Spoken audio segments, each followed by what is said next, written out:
Lynne Pillay. Thank you, Mr Speaker.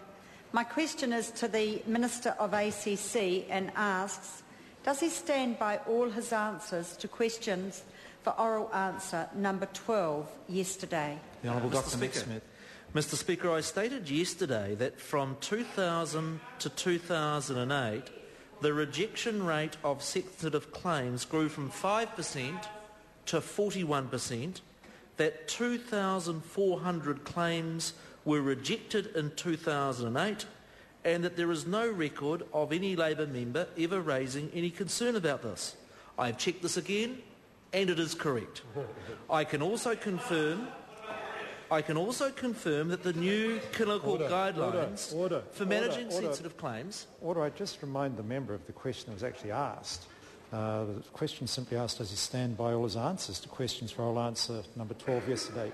Unless there is some he doesn't wish to stand by, I would have thought the question could easily be answered just by yes, rather than going through the great detail of it.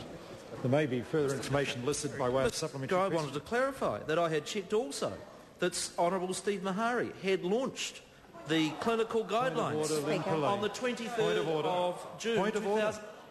Lynne Pillay. How clear does it have to be, Mr Speaker? You gave very clear advice to the member. He's still persisting. A yes or no will suffice. Let's hear it. Speaking to the point of order. Speaking to the point of order, the Honourable Rodney Hyde. Mr Speaker, with the greatest respect, it's not the Speaker's job, as you've often explained to us, not to direct what Minister's answer should be, whether it be a yes or a no answer. And in fact, when you get asked a question, I think it's actually quite polite to the House to actually say yes and explain the answer. That's what I was enjoying. Order. If the member were to check, I'm on my feet. If the member were to check his standing orders, you'll find that standing orders actually require that in answering questions, ministers provide the information necessary to answer the question and no more. And this question, the minister doesn't have to say yes or no to every question, but this question does not require a huge explanation because it just asks whether the minister stands by all his answers. And there will be supplementary questions, I'm sure, and the minister will have a chance to explain further answers. But I don't believe we need to take up a lot of the time of the House because the information being given was not necessary to answer the question. Lynne Pillay, supplementary. Point of order, Mr Speaker. Well, point of order, Lynne Pillay. He still hasn't answered yes or no. Order. I think the member has indicated.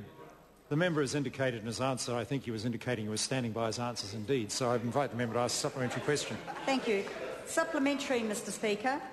To the Minister, what does he say to the woman who was so traumatised and depressed by ACC's treatment that she was admitted to intensive care, then returned home to find a long-awaited ACC psychiatrist's report stating that she was in remission from depression?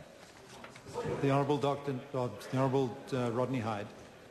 With the greatest respect, Mr Speaker, I heard the first primary question, I heard the answer, and I'm struggling to see how the supplementary relates. We're not responsible for your struggles. Now, a point of order was being heard, but there have been many offences on the other side of the House too, which mean I cannot deal with that interjection any more than I dealt with those. But I would ask members to be careful interjecting when a point of order is being considered. The supplementary question obviously relates to some of the subject matter of yesterday's questions, but the Minister's ability to answer that question is going to be very constrained because of the lack of direct relationship to today's primary. And I didn't rule the member's question out of order because I think the House just has to accept that the Minister's ability to answer that is going to be very limited because of the nature of the primary question. But I invite the Minister to answer insofar as he can. Point of order, Lynne Pillay. Mr Speaker, the Minister's response to, or the questions yesterday were very clear that they related to the dramatic drop in... Order, we're not going to have my ruling being debated now. I've assisted the member in getting an answer to a question. She shouldn't press her luck too far because she asked a very particular primary question about whether the Minister stood by all his answers. I've assisted in trying to get an answer to that. But now to go and expect the Minister to have detailed information on a particular case is not that reasonable. I've said the Minister's entitled to answer insofar as he can, but he may not have that information. The Honourable Dr Nick Smith. Mr Speaker, I would note that there are thousands of sensitive claims each year. In fact, there were 2,400 claims rejected in 2008 in which this member did not raise any concern.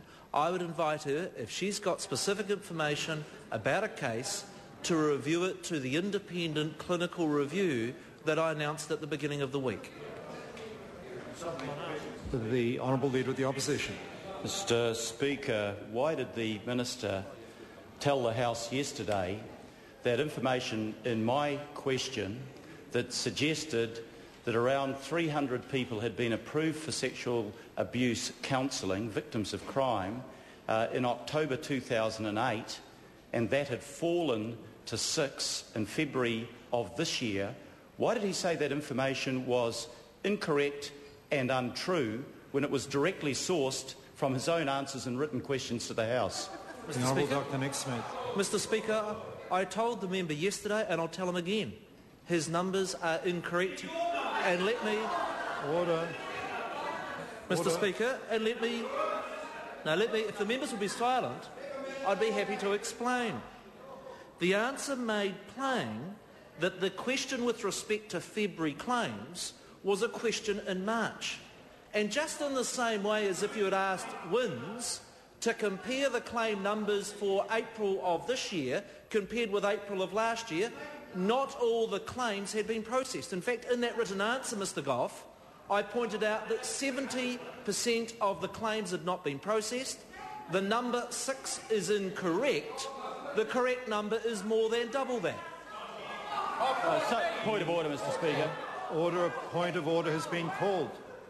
Mr Speaker, given the controversy that exists around the question and the answer, when you ruled yesterday that his question said that my figures were incorrect, I seek leave of the House to table written question number 1883 in 2009 and 01711 in 2010 that points out that the figures I used were those of the Minister. Mr Speaker. No, order. I think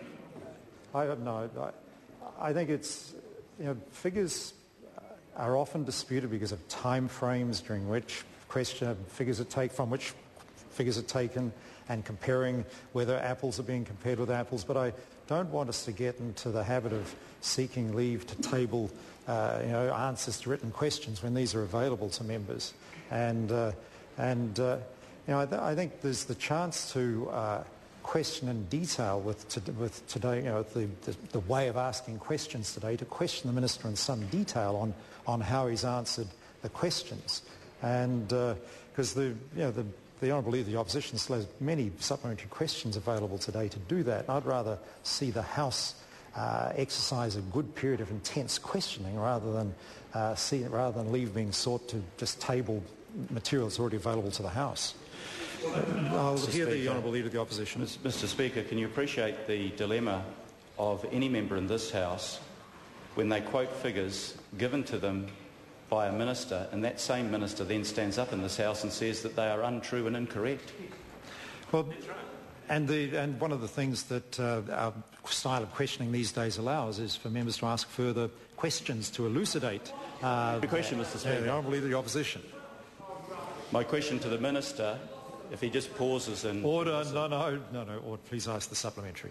Well, I'd like him to hear it, Mr Speaker, because he's talking while I'm asking. No, please ask the supplementary. Can the Minister confirm that in October 2008, in an answer to a written question, he confirmed that there were 312 victims of sexual crime approved for help through counselling, and that by February 2010, that number had fallen to 6. The previous month was 11. The month before that was 32. The month before that was 44. So that there was a consistent downward trend to almost no people who were victims of sexual crimes receiving help through ACC. The Honourable Dr Nick Smith. Mr Speaker, Order. I can confirm that the numbers the Minister claimed yesterday were different to the answer that I had given in the written answer. And the further